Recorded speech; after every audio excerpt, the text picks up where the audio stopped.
छौड़ी बाबा ढारो जलवा और से हमर लागल है दिलवा ताना कराई सेटिंग बुझा हमर फिलवा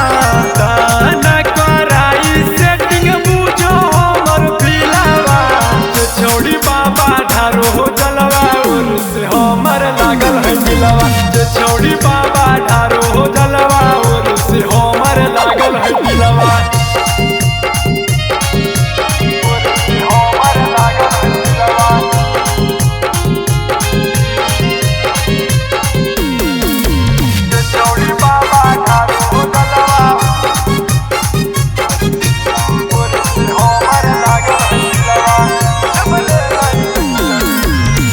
जबले नहीं देखिए अखिया जा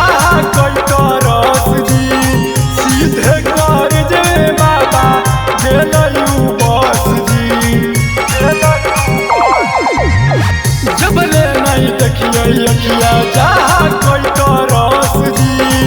सीधे कर जे बाबा गेलयू बस जी रोहिया में उतो बाबा बनऊ हो कोरी लावा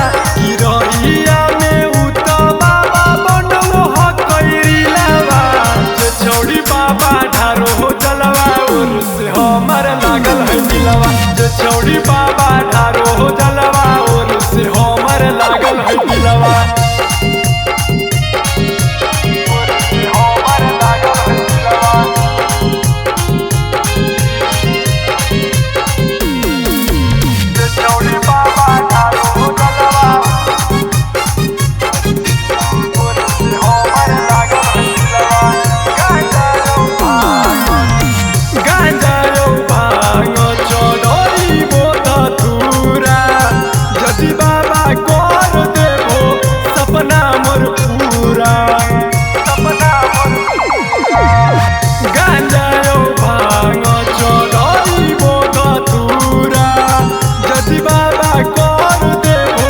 सपना मोर पूरा।